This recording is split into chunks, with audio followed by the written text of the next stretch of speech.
Grow is brought to you in part by Santee Cooper, South Carolina's state-owned electric and water utility. More information on green power and energy conservation programs online at santeecooper.com.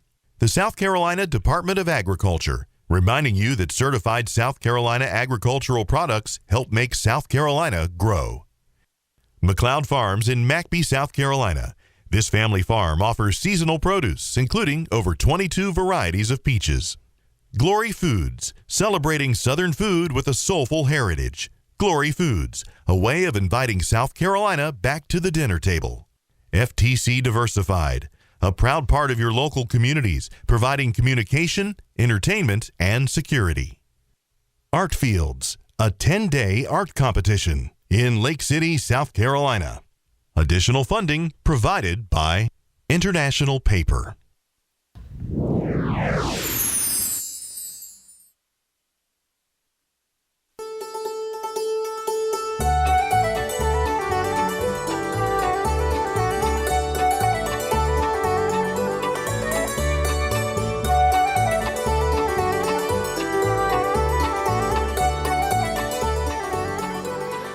We've had scattered showers, and at my house, they scattered away.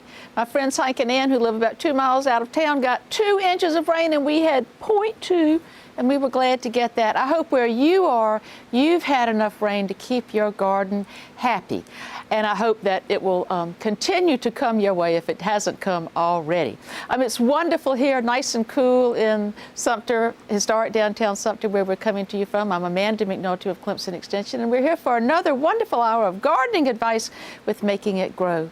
Teresa Lott is in the chat room, and she would sure enjoy your company. It's so easy to join her. She'll tell you how to do it. And I hear they have a lot of regular people, and they love to have a visitor and newcomer. So do give them a try. It's easy to join and participate. We had a really good experience going out to the Sand Hill Research and Education Center, where Tim Davis, who's done so much work with fire ants, helped us, and Vicki Burton-Ollie bring you a program on how to control those nasty imported pests, and you're going to enjoy learning about that a little later in the show. Of course, Dr. John Nelson will be with us, one of his puzzling mystery plants. I haven't heard how hard it's going to be tonight, but it'll always be interesting and intriguing. And we have a special treat, a newcomer, and he's brought us some examples of vegetable diseases that you can be on the lookout for in your garden. We've got some good people here to answer your questions, so let's go inside and get the show started. Teresa Lott, who is over there in the wonderful city of the PD of Florence. And Teresa is a natural resources specialist. Teresa, water quality and using water wisely, gosh, an important area for you to be concerned with. And I have a feeling maybe some people think they're supposed to turn that sprinkler on every day. What's the best way to try to keep your grass healthy? I'm glad you asked me that question, Amanda. So more is not always better. Generally, grass needs about 1 inch of rain a week. That can vary depending on the type of grass in the soil. But if you have that with natural rainfall, then you don't need to irrigate. So you can always check with a rain gauge. And then be careful when you do irrigate. You want to do it at the proper time. Early in the morning is best, maybe before 5 a.m. And if you have an automatic system, you can always hook up an automatic shutoff device so that it doesn't sprinkle while it's raining. We want to keep that water from rushing off the landscape and carrying potential pollutants into our waterways. I hope that you'll be joining me in a conversation today in the chat room. Just go to the Making It Grow Facebook page. When you do, you're going to look for the green Let's Talk icon. It's now on the left side of the page, but as soon as you click that, you should be directed into the chat room, where I already see lots of our regular chatters, Larry and Susan and Wayne, Sharon, Ben, William. We've got 12 speakers and 6 viewers, and there's plenty more room for you. And if you're looking for some interesting information about Clemson and Clemson's history, don't forget to check the 100 Years website. It's clemson.edu/100. Today's photo of the day is called High Cotton. It's pretty amazing to me that in South Carolina last year, 250,000 acres of cotton were harvested. So if you'd like to know more, just visit the website and check out that photo of the day. I hope I'll be talking with a lot of you in the chat room very soon. Amanda, back to you. Thank you. And, you know, I was looking at that photo, and I think the person giving that demonstration may be the fellow who used to sit right here in this chair, who was the cotton specialist. I want y'all to look at it, those of you at home look at it, and tell me if you think it has a resemblance, if maybe it is our famous Roland Austin. But I'll tell you who's famous tonight, and that is Vicki Bertinelli, because she's a wonderful horticulture agent, and she's stationed in Aiken and Lexington. And Vicki, you're kind of our resident entomologist, because you know more about that than a lot of the rest of us do who just plant people. What are the insect pests that people are having a fit with right now? A lot of them that are coming into the office right now are immature plant hoppers, and what their homeowners are actually seeing is the flocculents, like how you flock a Christmas tree. They're seeing the flocculents on the stems of the plant, so we're getting a lot of reports of those. We've got two-line spittle bugs that are out and about, and definitely seeing the spittle in the yards right now too. Yeah. So there's a good number of insects that are out right now. Now, why do they blow those little bubbles and make all that blah, blah, blah, blah on our plants? The spittle bugs blow that, the immatures blow that spittle use that as a protectant. Oh, okay. And so it's a hiding place and also a protectant for them. So it's 98 degrees, they won't dry out, I guess, too. Correct. Yeah. Okay, well, thank you so much. And we enjoy learning about all those things from you. And we're so happy to have a new person with us tonight. Zach Snipes is a horticulture agent, and you're working with commercial vegetable and small fruit growers in Charleston and Berkeley County. Beaufort. Beaufort. Oh, Yes, I know. ma'am. That's. I keep trying to keep you right next to Charleston. But we've got so many wonderful growers in both Beaufort and in Charleston.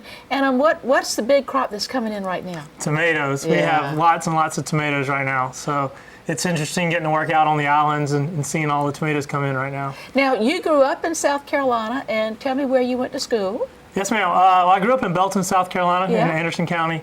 And I worked with Extension after I finished my undergrad. And when I decided to go back to school, get my master's, and I had the opportunity to do research at the Coastal Research and Education Center in Charleston, and I worked with some watermelon diseases. Okay. So I'm here now. Well, we're delighted that you're here with us tonight. Thanks for ma'am. making the trip. And now we wanted to check in with Dr. John Nelson. He is the curator of the A. Seymour Herbarium at the University of South Carolina. And I went to a wonderful exhibit at the McKissick Museum that is still up about Pomeria Nursery. And many, many, many of the items on display were items that had come out, plates with preserved plants on them that John had brought from the herbarium. John, that was fascinating, and thank you for the good work you do with anybody who's interested in plants.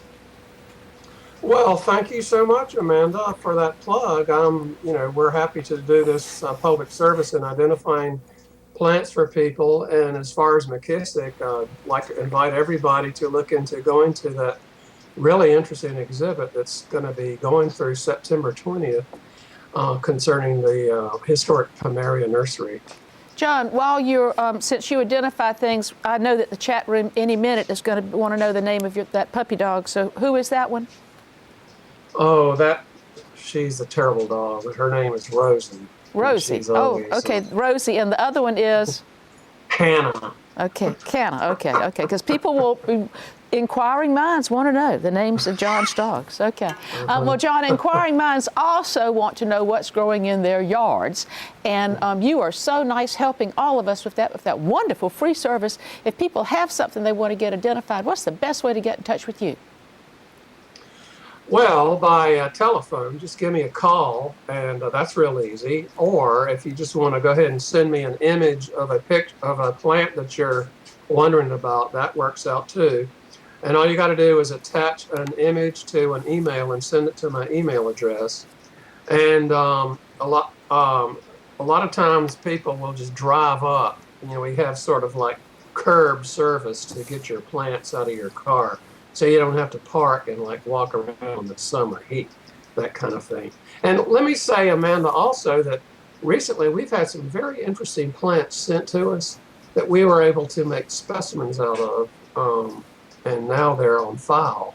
So that's kind of a bonus that we get from dealing with the public that way. Well, I think that's wonderful. Have you got an easy or a hard one for us tonight? Well, let's see. I think it's going to be pretty easy. It's kind of pretty. It's a pretty little weed. All right. Okay. Well, we will find out in just a little bit. We'll be back and check in with you then. Thanks, John. All right. We've got our first caller. Tom has called us from Easley, right near Clemson and Greenville, a wonderful place to live. And we thank you for calling us. How can we help you tonight? Thank you. I have a question about Oakleaf hydrangeas. Yes. My girlfriend brought several dozen or more up last spring, and we planted them. And last summer, they seemed to do well and prosper. This spring, about half of them were gone, died, and they're not doing as well. I think we fertilized them the way we should. She had mentioned that there might be something in the soil associated with oak trees, a fungus or something that might be inhibiting their growth. Just any advice you can give. Okay, so they did fine, and then this year they didn't come back after the winter. They came back, half of them came back and the other half didn't. And the half that came back just don't look like they're going to do as well as they did last summer. Well, I am sorry, because that's a great native plant, and one that's just beautiful in the shade and usually takes care of itself. Anybody have any ideas? I'm willing to bet there's going to be winter damage. There's a lot of plants just did not do well this year. They didn't green up in the spring, and it may take a couple years for them to recover. And it's more of a wait and see type game, because it's not necessarily that whenever they do perform bad after cold damage that you're going to see it right in the spring. Sometimes it's going to take several months and maybe on a couple years before you see something else happen. So they're just the ones that may, and since they hadn't been there that long and weren't that well established, even though a year seems like, but it can take plants a long time to really feel established in a place. What do you think? Right. Yeah, and two, with as hard of the winter as we had, it may have done some damage to the roots. Maybe you have some fungi in the soil. Maybe armorilla or root rot. It's a possibility. I don't know. Okay. But there are soil fungi that can cause damage on. And so you may want to be careful about replanting in the same place. You may want to plant in a new place in case there is some of that residual disease in the soil. Right. Okay. All right. Al is calling us from Clearwater, South Carolina. Teresa would certainly be happy to know that you live in a place where the water is clear. And is it a water problem you have? Are you overwatering your plants, Al? What's happening in your landscape we can help you with? Well, the question I got is, I noticed that when I buy the tomatoes from the store, I get it's almost like an allergic after something going on there. A what? And I noticed my wife, she planted tomatoes in her garden, and it tastes totally different because I guess it's not sprayed with insecticide. The problem that we're having is the bugs kind of eat all the leaves, they eat the tomatoes, and we want to put something on there that won't be the same as, buying it from the store where the insecticide is sprayed on it. And, okay, all right, okay. All right, so you'd like to, well, first of all, let me say that the farmers who do the sprays that are used on our vegetable crops are heavily controlled, and there are they have to. Would you like to give an explanation of how that works? I wish you would. When a product's registered by a company, it's gone through years and years of testing, and the companies spend millions and millions of dollars on it. And a lot of these products, after a few days, break down, and so they're harmless to humans. And a lot of these products also have what we call a post-harvest interval. So the product is sprayed, and then maybe the post-harvest interval is 10 days, 15 days, or 30 days, depending on how potent the chemical is.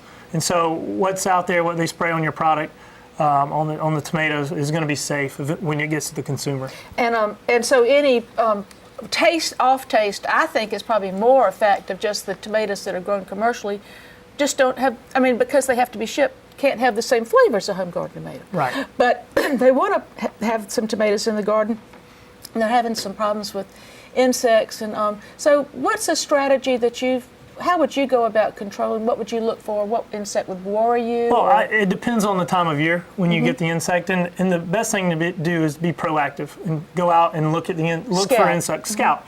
The more time you spend with your plants, the more time you know what's going on with them. And so, if you can start early and get the insects when they're in really small stages, that's the easiest way to kill them. They're more susceptible to the insecticides that we use at that time. And if you have problems identifying them, can't they take photographs or bring them in, put them in alcohol and bring them to the Clipston Extension office? Absolutely. They can take them to any extension office. If the agent can't figure out what it is, sometimes they'll send a picture around to other agents. We network a lot, so pictures are wonderful. Just remember that it needs to be an in focus picture. Yeah. Can't tell anything from a fuzzy picture. Just knowing that it has 6 legs won't be a good idea. But taking a picture of the whole insect, top, bottom, sides, and sending that picture to us. You can post them on our Facebook page, and somebody will get it identified for you, and we'll do our we can best help. to try to help you figure out what it is you need to do. So, but I think your idea of going out there every single day, don't go out there after 4 days and go, oh my goodness, everything's gone to pot. Exactly. Okay, well, Pete's up in Bethune calling us, and Pete, we're glad to hear from you tonight. What's happening that we can help you with? Pete? Go ahead. Go ahead. Hi. Hi. I got a question on some knockout roses. Uh-huh. They started off very beautiful plants, and they bloom beautifully. And now they have brown, the leaves are brown, turning brown on them. And I sprayed them with diconale, I might not be pronouncing it right, but for diseases. Yes. And that doesn't seem to help. Now, I did fertilize them with liquid fertilizer. To start with, I was fertilizing them probably about 4 straight weeks. Uh-huh. And I just wondering if And how I about- over-fertilized them or if they How about watering? How about watering, Pete? What you doing to water them? Beg your pardon? Are you watering them? Giving them water? Yeah, we must have a bad connection. I can't understand that I did what now, ma'am? If you were watering them. Watered in them? Watering. Yeah, I watered them, right. Uh-huh. Frequently? Oh, yeah, about every week, at least once. Okay, all right. Well, let's see if we can come up with some ideas. He's got knockout roses, which usually do not have major fungal problems, but the leaves were turning brown, which doesn't really sound like black spots. No. So what do you think? It could be that it's got some fertilizer burn, which is if he's watering them, fertilizing them pretty often. Every week, yeah, that's a lot. That's a little bit too much, especially for a knockout, because knockouts are very low maintenance roses. So it could be fertilizer burn, and depending on how the water's going, if he's even watering enough, it could be leaf scorched just from not enough water, because things are easily getting scorched right now. Well, especially if they've got vigorous growth from a lot of fertilizer. Right. Don't you think? Because those new succulent leaves, would they be more susceptible? More susceptible to burn, yes. Okay. Yep. Okay. So I would so you'd recommend backing up on the fertilizer. Yeah. And giving a deep, thorough watering. I do. Conrad Pyle, who created and developed those knockout roses, they have fact sheets specific to knockout roses, and they tell you how to prune them, how to fertilize them, and all that kind of thing. So I would check out their website. Well, maybe we can get Teresa to put a link to that on our Facebook page, and then he could read the information specific to knockout roses. Thank you. That's a really great idea. Okay. Well, we know that Dr. John's mystery plant probably will not be a knockout rose, but let's go and see what he's got planned for us this week. Dr. John? Okay, that's Canna, and there's Rosie over there being left out. Amanda, tonight we have a plant that I hope you'll never forget, because it's related to a forget-me-not. My goodness. But I have to say that, we botanists don't always work 24/7 in the herbarium identifying plants. Okay, John, I think right now we're going to see some pictures of you on a picnic doing what is my favorite thing, and occasionally you enjoy it too. So where are y'all? That's right. We had to go out on a picnic this afternoon, and it was a lot of fun, but on the way over there, we got to do some botany, and we saw a plant growing along the sidewalk of Sumter Street. Okay. And it's just the most gorgeous little flower. It is beautiful. And they're sort of bluish purple. Corolla is made up of 5 fused petals. Yes. They're purple on the outside. And then down in the tube, it's sort of yellow. So they're very attractive.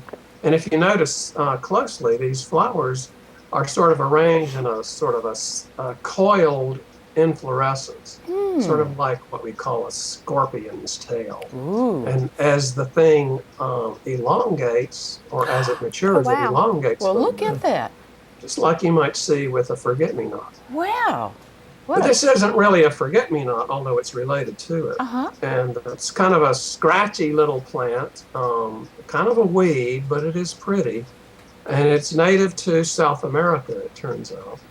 It's very common all over the state, all over both Carolinas and Georgia. So our viewers are probably going to have plenty of opportunities to see this thing wherever they live. And it's one of these things that, at least in our area, you could find this blooming all year long. My Lord. Even up, through, Christmas time, although it kind of slows down when it gets cold. When it gets real cold. Wow. Do you have any of those particularly obtuse Dr. Nelson hints that might help us with the name of this? Oh, let's see. It's kind of bluish, and I think it's, well, I'll give it away if I gave the other part of the common name. Okay. So it doesn't really have a good common name. It we doesn't. need to invent one for it. Okay. Yes, Vicki, come on. Bluish something. Some kind of blue itchy weed. Blue everywhere. I Blue like everlasting. itchy weed. Yeah. I think blue itchy weed would work because if you fool around with this, it is pretty hairy and it will cause you to itch a little bit. Well, what's the not very good common name that some people use for it? Well, it's in the genus Heliotropium. Wow. And it's called blue heliotrope. Wow. Okay. And I wouldn't have gotten that. Does it have any fragrance to it, or is it so short you can't put your nose in it? Well, you can get the leaves and sort of mush them up. To me, it doesn't really smell much. Okay, all right. I guess summer heliotrope is also a common name. Well, it is perfectly beautiful, and I will certainly go out and look for it. As much as I walk and look at the sidewalk, you'd think I would have seen it by now. But thank you. I guess I'm going to be more eagle-eyed, John, and thank you so much for that. And since you went on a trip with your kids, I hope I'll do it right. Vivat Linnaeus. Vivat Linnaeus. Okay. Like this. Okay. There you go. Oh, the whole thing at once. Okay. All right. Thank you, John. And give those dogs a bone for us. See you next week. Okay. And now we got to see what's happening to Teresa if her friends have been taking picnics. Teresa, how about picnics with the chatters? Any reports of delicious outings? No reports of delicious outings, but we have quite a good conversation going on in the chat room. 19 speakers now and 6 viewers. One of our conversations was about sod establishment, and I think it's true for any plant. One of the best things that you can do to set yourself up for success is to prepare the soil. So that really is the foundation of a garden or anything that you want to plant, and sometimes we wait until we have a problem to take care of it. So you really want to get a soil test, find out about the drainage before you do anything. It's a lot easier to make any kind of soil amendments before than it is after. And as always, the Home and Garden Information Center has plenty of fact sheets to help you with that. Amanda, back to you. Thank you. And if you're in a place that didn't get a whole lot of rain, then your soil is kind of dry, and that's a good time to take a soil test. And you can find out how to take a soil test if you go to the Home and Garden Information Center. It's real easy, and all we need is 2 cups of your soil kind of scattered from all around the yard and stirred up, and then we want a kind of a composite sample. And it is really what they do with that soil that you send up there is unbelievable. You'll get a tremendous benefit result from bringing that in. I think it'll improve almost anyone's growing situation. We have Sherry calling us from Walterboro, one of our favorite places to go. Sherry, we love your community. You live in a beautiful part of the world, and I hope that you're not having too much trouble, but what can we help you with in your yard? I do above ground gardening. Okay. And I went down to Bees Ferry in Charleston, Bees Ferry Road, and I bought, they have a recycle, and they have compost there, and it's nice and rich and dark, and I want to know if I can throw it in my vegetable garden. Okay. Have you already got is the garden planted right now, Sherry? Yes. It is. But I bought some for extra, and I want to know if it's if I can use it in with food. All right, okay. It sounds like maybe she'd like to compost, maybe just top dress since the plant's already there. So what about this compost that she got? And are you familiar with it? Yes. Okay, yes. well tell me about it. And is it a good one to use? It's a good product. Bees Fairy, they've taken really good measures to filter their compost and get it really small. And a lot of our growers are actually using it as an amendment to their soil. Oh. So it's helping with their organic matter and holding moisture and that sort of thing. And it has been composted to the point that you don't have any waiting period using it. Right, on your you don't have vegetables. any waiting period. Okay. You supposedly don't have any weeds, disease, or fungi, and it's a really good. Now, since she's probably just going to top dress with it at Right. this point, how much would you put on if you were top dressing? Maybe half inch? Half an inch, just a thin layer. You don't want to put too much in the beginning, but you can actually amend that into the beds if she has raised beds up to about a third. If so, when she clears the bed, when she Right, changes for next out year. for the next crop, Right. she could even a third, really. Yep. So Yep. it's not a real heavy compost; it's a pretty light yes, compost. yes. Okay. Well, Yep. that was wonderful. And you know, Tony Melton tells us the 3 most important things you can add to your soil are organic matter. Organic matter. And organic matter. matter. Because in South Carolina, about as fast as we put it in, the microorganisms Yep. Break are it down. using it down. Okay. Yep. Okay. Yes, we are so happy to tell you about something fun that's coming up, and I have a copy of Drink the Harvest right here. You know, when you've got a local bookstore in a community, it makes such a difference. And Camden is so fortunate. Books on Broad is having a really fun book signing this Thursday from 5:30 to 7:30. Drink the Harvest by Nan Chase and Denise Guest. What a fun name. And they have making and preserving juices, wines, meads, teas, and ciders. And some of the things even use watermelon, which of course those famous South Carolina certified locally grown watermelon that come in right now. I just think it's going to be wonderful. I've already got a copy and I'm going to take it over there and get it signed. And that's this Thursday at Books on Broad in the beautiful historic community of Camden from 5:30 to 7:30. I hope I will see you there, and we will go home and start all kinds of bubbling and frothing exotic treats in our kitchens. Okay, Jeff is calling us from Union, a wonderful community up in the upstate. Jeff, it's nice to hear from you tonight. How can we help you? All right, I have 2 questions. All righty. Okay, my first question is, I have knockout rose bushes too. All righty. They were slap full of blooms. They bloomed out, and then they just quit blooming, and it's like something is eating on the leaves. The leaves look like skeletons now, okay? Whoa, okay. All right. My other question is, I have been told that you could cut or prune something in a 45-degree angle and poke it in an iced potato and bury it in the ground and cover it with dirt, and it will take root if you keep water to it. Well, isn't that interesting what people will tell us?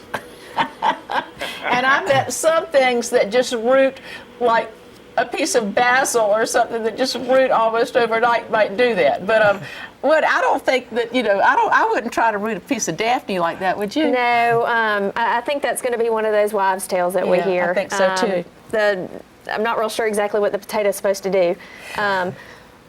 Well, now, the insect I know that skeletonizes is usually the Japanese beetle. Do you think that's what's probably going on? More than likely, that's what it is. Knockout roses have very few. But Japanese beetles, they'll eat it just, Yeah, but they love roses. They love roses. Oh my goodness, they love roses, and that's the number one insect well, I think of whenever I think Wagner, of roses. I was listening to her the other week on the Your Day show. She was talking from the South Carolina Botanical Garden. She said they're usually active about 2 weeks, and then they seem to reduce their numbers. Do you think that's about what you've experienced, Zach? Yeah, that's what I've seen. So, and I think the rose bush will have enough energy left to come back. What do you think? To pop back out of it, right? Okay. Because that's kind of a hard. I mean, it's got a hard shell and it's kind of hard It does, to spray, and isn't it? there's so many of them. They tend to come in very large numbers. Yeah. It's not really worth spraying. Certainly don't put a trap out. No. If you put a trap out, they're all coming from everywhere, Because they coming to think your some house. beautiful Japanese Right, beautiful woman is there. You definitely don't want to put a trap there. Okay. I would just wait it out, let them do their thing, and the plants usually do fine. As long as they're good and healthy, they'll flush back out. Okay, great. And, we mentioned that I heard Lisa Wagner and her dear friends who work with her at the Botanical Garden talking, and your day is really a wealth of knowledge. I have to admit that I have the computer session is a little above my head, but everything else they talk about. And Monday, this coming Monday, June the 30th, Bob Polumsky, who just recently was with us and is such a fountain of knowledge, is going to be on there talking about how to have a fire-wise landscape. We're having temperatures 98, 99 degrees, and some people aren't getting any rain, and we've got the 4th of July coming up. Yep. Or we've got barbecuing and people cooking on the porch. And so he's going to be talking with Bill Wiley from the South Carolina Forestry Commission about landscaping to help protect your yard and make it as safe as possible. That'll be noon on your day, the wonderful program that's on all the South Carolina Educational TV radio stations. So be sure to tune in at noon this coming Monday to hear Bob Polumsky.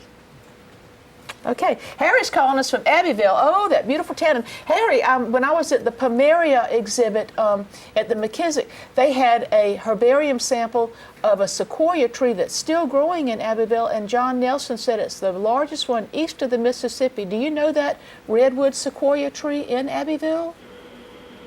No, I don't. Well, you'll have to find out about it because I want to ride up there and see it. Well, shoot, I was hoping maybe you could tell me how pretty it was. Well, tell me what's going on that we can help you with tonight. Okay, I have two questions. All righty. The first one is my tomato plants. Every year I have a problem with them. I get these big fat green worms on them, and they eat the stalk, the leaves, the tomato, everything. And I wonder what I could do to get rid of them. All righty. And how about your second question? The second one is I've tried growing okra for the first time. Oh. And this year it's starting to get up there slowly, but now I got a trail of ants crawling up each plant up to the top there and eating away at it, and I don't know what to do with that. Okay. Well, and when it gets hot, okra gets growing because okra likes hot weather. He's got some big old juicy caterpillars on his tomato plants. Tell him what he's got and what he can do about them, please. He has tomato hornworms, it sounds like. They come in about this time of year, and this time of year they're huge. They're long. I had a man come in to the office in Lexington. He had 5 of them in a jar, and they were so big you could hear their mouth parts scratching on the glass. Well, and they can do a lot of damage just overnight. What should you do? Well, I know what I do, but what do you recommend? Well, the best insecticide is these two things right here. You can pinch them off. They look, they've got that little horn on them. They look like they're going to hurt you, but they can't hurt you at all, can they? No, they can't hurt you at all. But like I mentioned earlier, the best thing to do is be proactive. Go out there and find them when they're really, really small. And if you can do that, and if you can find their eggs are usually laid singly. If you can find those and take care of those before they get to the stage where they're really going to do some damage, this is the best thing you can do. But if you see something being eaten, sometimes you have to just stop and look at the plant. And they're very camouflaged. They're camouflaged, aren't they? Yeah. But it cannot hurt you, so you can just pick him off and you can pinch his head off, or you can drown him, or however you want to dispose of that. Now, his okra has ants running all up and down the plant. What's going on? There's a good chance it might have fire ants on it. The fire ants like to, especially with okra, if there's any nectaries or something, they've got nectaries on there, and a lot of times there probably could be aphids on there, and so the ants are tending to aphids for the honeydew, and then also fire ants will, depending on how big his okra is and if it's starting to actually produce a fruit, ants will attack okra fruit. They'll eat it. Yeah, they've been shown to actually eat the fruit off the plant. So what would you do? I would have those ants identified to see what kind they are. You can send them to any Clemson Extension office, bring them in, let us look at them so we can identify them correctly. But if they're fire ants, he can use baits outside of the garden. There's products you can use inside of the garden. We're going to talk about fire ants a little later, and we said that Joey Williamson has put together a really good fact sheet at Clemson HGIC that talks about controlling fire ants within the garden. Absolutely. And if you have an insect that you're going to bring into the office, put it in a little bit of alcohol, because if you just put it in a jar and there's nothing in there, by the time it gets there, we won't be able to identify it. So put some rubbing alcohol in the jar, and then bring it in. And but I have seen them really all over that okra. Yeah. And I love to catch a hornworm because they're so good looking. They really are. Okay. All righty. Well, we're saying that we've got a lot of vegetables growing, and that vegetables have problems, and we are going to go and find out about some with our guest tonight, Zach. And while we make our way over to the side counter, we're going to check on Teresa and hear about the chat room. Teresa? Well, we were talking a little bit about turf, so I thought it would be good to show you this photo. Not only do vegetables have a problem, but turf has problems as well. And this photo was sent in wondering what is going on. So I asked Extension Agent Tony Melton, and he said this is probably, we can't probably be sure from the photo, but probably large patch, and that's a fungal disease. It has varying symptoms depending on the type of grass and soil conditions, but generally this brown thinning in roughly circular shapes. Sometimes the center can recover, so you'll end up with sort of a donut. One of the ways that you can prevent this is just by following good lawn care practices. So having a soil test and getting the pH at the right number, making sure we don't over-fertilize with nitrogen, mowing at the proper height. So prevention is the key, and you can find out more about large patch on HGIC. Now let's check in with Amanda and Zach at the side counter. All righty. Zach has brought some examples of problems that you might see in your garden. I hope you would. But these are kind of common problems, and I have some of them almost every year. So let's start with, I know I just love fresh cucumbers, but they do get diseases. Yes, they get diseases. And these two diseases I'm going to show that get on cucurbits are probably the two that homeowners confuse the most. All right. The difference between downy mildew and powdery mildew. All righty. So the first we're going to talk about is downy mildew.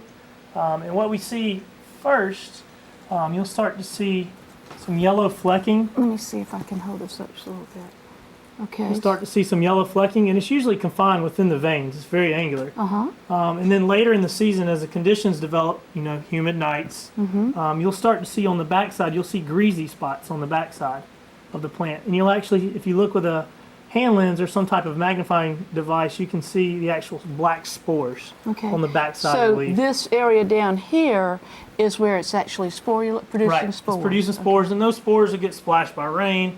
They'll get blown by wind currents and spread to other plants. Now, does this overwinter up here, or how does it get here? This disease actually overwinters in Florida. And so where these plants survive overwinter, the disease gets on the plants, and throughout the summer, this time of year, the spores actually get on wind currents or rain currents and go up the east coast. Oh, so when we have winds coming up and travel They can travel a couple hundred miles a day. Whoa. There's actually a website that our growers use, our commercial growers use. It's the Downy Mildew Pipeline. And that's what it's called? The Downy Mildew Pipeline, right. And the growers report it when they have it in their field.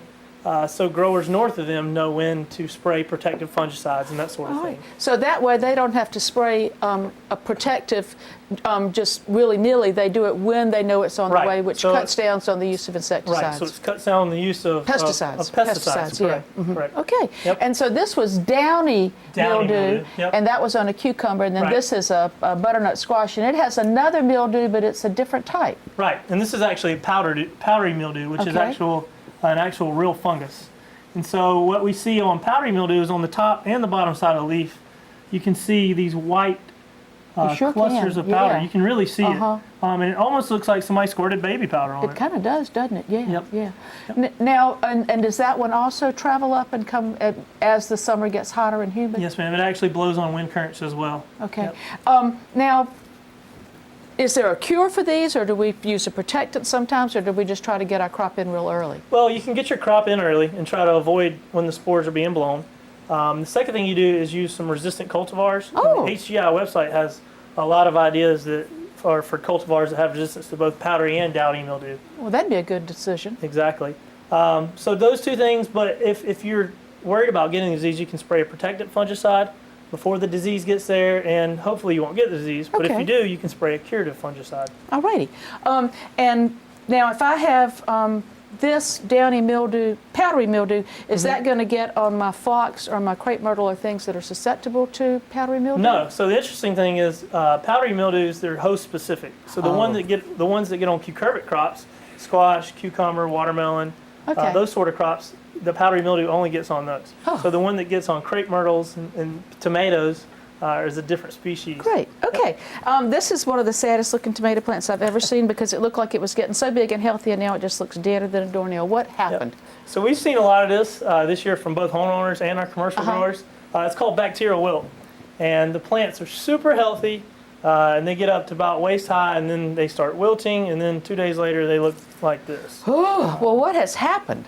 What happens is there's a bacteria in the soil, and it travels through the roots, through little cuts and nicks in the root. Sure. And it colonizes the vascular system of the plant, and it actually blocks the plant, so it can't get water to its extremities, and that's why it wilts. Now, you said you have some kind of diagnostic test you use sometimes to figure out if that's what it is. What you going to do? So wilts are usually either fungal or bacterial. All right. And so the way to differentiate between the two, you cut the plant here. Because it's already dead. It's already dead. So we're trying to diagnose. All right. So you can cut the stem. Uh-huh. And then you can suspend it with toothpicks. All righty. Without poking myself. That's see if why I can do Clemson this. Extension agents get toothpicks when they go out to lunch. They're not going to pick their teeth. They're going to use it to spin roots. Exactly. Right? Okay. It's just like a potato or avocado. Sure. Okay. Yeah. And so we're going to put it in the jar of water.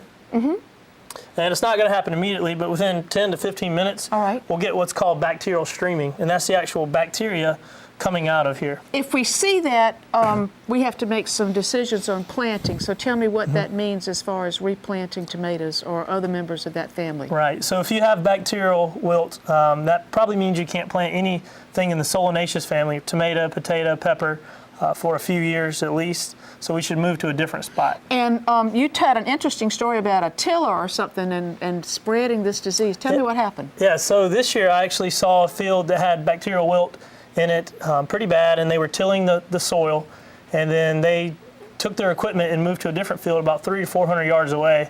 Didn't sterilize their equipment, so of course they took the soil that had the bacteria in it to the new field. And so now that field has bacterial wilt, unfortunately. Years and years. Yes. So this one we're going to watch during the show, and and you think we'll be able to see this? So this one, I don't know if you guys can see it on the camera, but you can see it, right, Amanda? It's streaming out on the backside. Oh, now I can. It's kind of oozing out. I can. Look at that. Yeah. I can see it. Woo! Yeah. It's really, really, really, really faint. I don't know if y'all are going to be able to see it. It's like a tiny little thread coming out, but it looks like something out of a. It's coming out. Yeah. Wow. If you were at home, you'd be able to see it. This is really cool. Science in action. Yep. Okay, Yep. woo, it worked. Yes, ma'am. We like it when All things right. work. Okay, and then these pole tomatoes, I can't make any kind of sandwich out of that. What's that? No, you don't want to eat that one. So these tomatoes have blossom end rot. We get a lot of calls about this time of year. It's a calcium deficiency in the tomato. Sometimes it can be a calcium deficiency in the soil, but more times than not, it's when tomatoes go through periods of wetness and then a dry period, a wet period and a dry period. So try to keep the soil consistently not wet, but damp to where and a home gardener can use mulch to help with that. Exactly, can't they? exactly. Mulch is a great thing. And to use. then, just so that we know that down at the research station we have some nice things, you brought us something nice. Yeah. So some of the research at the research station in Charleston, they do some variety trials, and so here we have a variety trial of corn, and I brought a box for you guys to take home. So I'm so glad you brought it. it. Some it's good, beautiful. some good ears there. Yep. Oh, that looks like one of those yellow and white ones that's so sweet. That's really fun. Thank you so very much. Yes, ma'am. Okay, all right. Well, we are going to go right from this into a problem that sometimes happens when you're out in the garden, and that is fire ants. And Vicki is going to give us a great tutorial on what homeowners can do to control and manage these pesky red imported fire ants.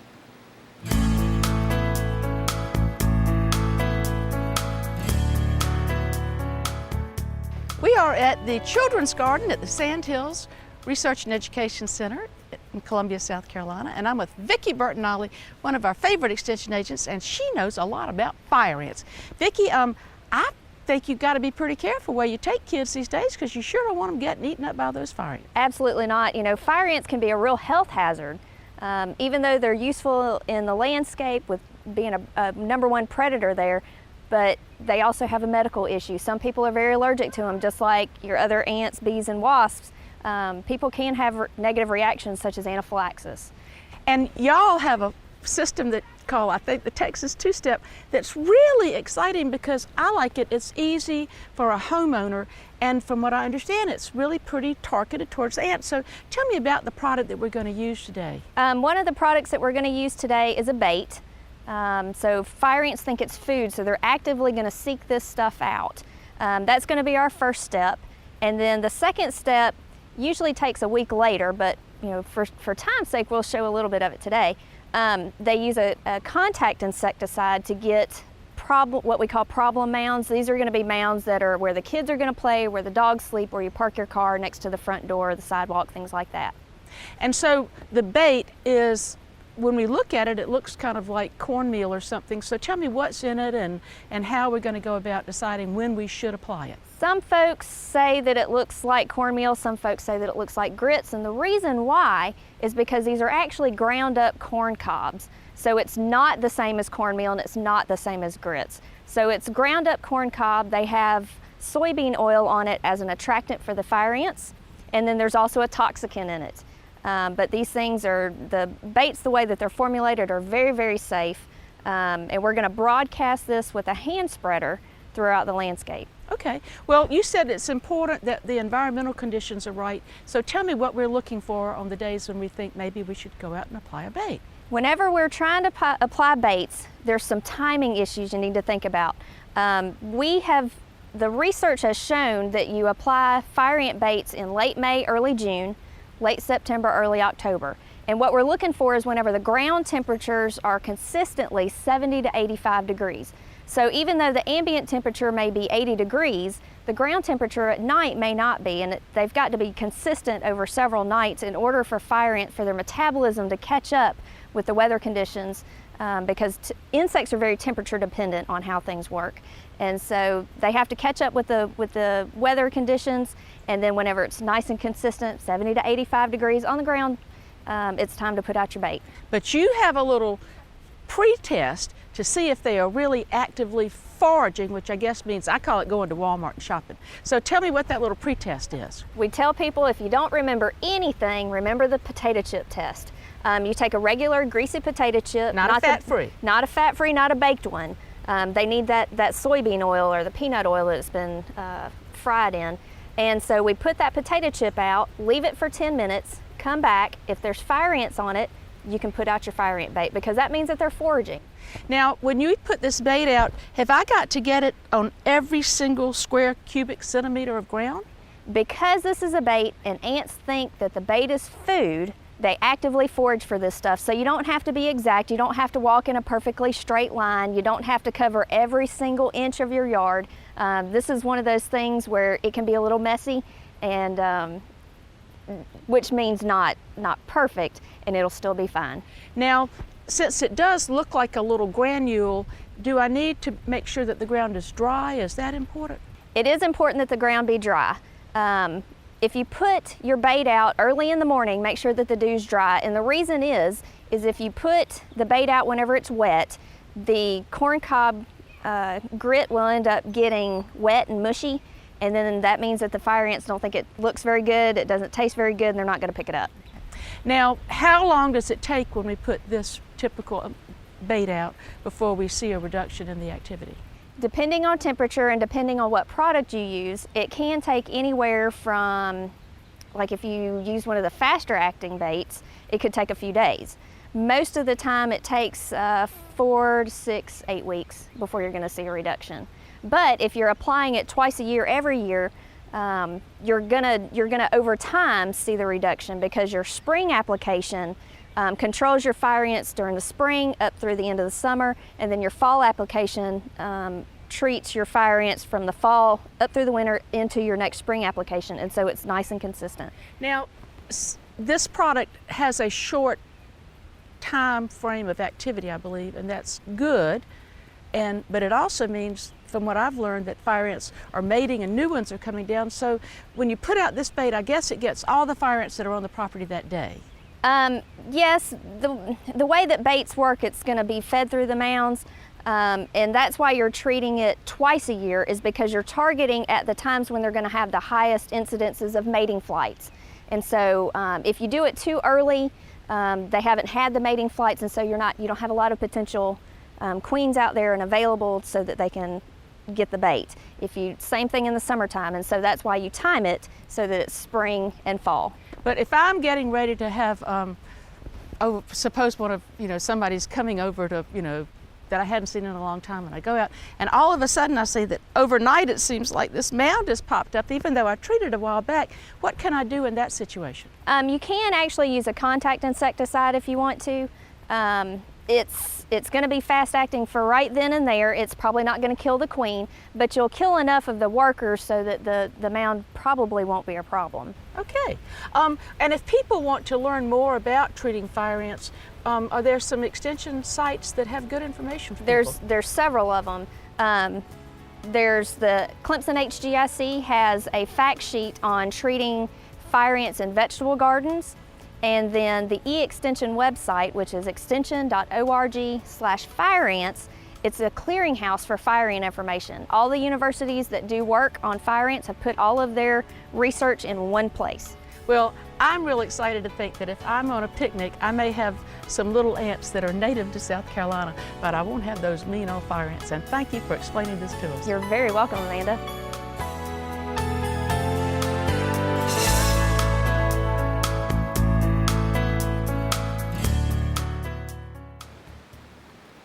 Wonderful information from Clemson Extension and Vicki Burton-Ollie. And Tim Davis, you said, has been very diligently applying these twice a year. They're not, and he's really made a dent in the population up there, hasn't he? We actually had a really hard time finding ants that day. Yeah. Tim does treat the grounds up there, especially in the children's garden, and he's been doing that for a number of years now. And it just shows you how just that twice a year can make such a difference in people's enjoyment of a piece of property. Absolutely, absolutely. Well, I had fun. I went out in my garden this morning and found a really funky-looking eggplant. I'm not even going to ask you to diagnose it, but it had such a great curve that I thought it would look like I had a curl in the middle of my forehead. My father used to say there was a little girl that had a little curl right in the middle of the forehead, and when she was good, she was very, very good, and when she was bad, she was horrid. And this eggplant just reminded me of that. So it's always fun to make hats for y'all, and thank y'all for saying nice things about them sometime. We've got a caller. Bill is calling us from Somerville. Bill, how are you tonight, and how can we help you?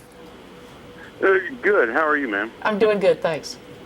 All right. I got a couple quick questions. Okay. I had a peach tree that was just coming into its own. It was 4 or 5 years old, probably 11 foot tall, 8 foot wide. All right. Absolutely gorgeous peaches.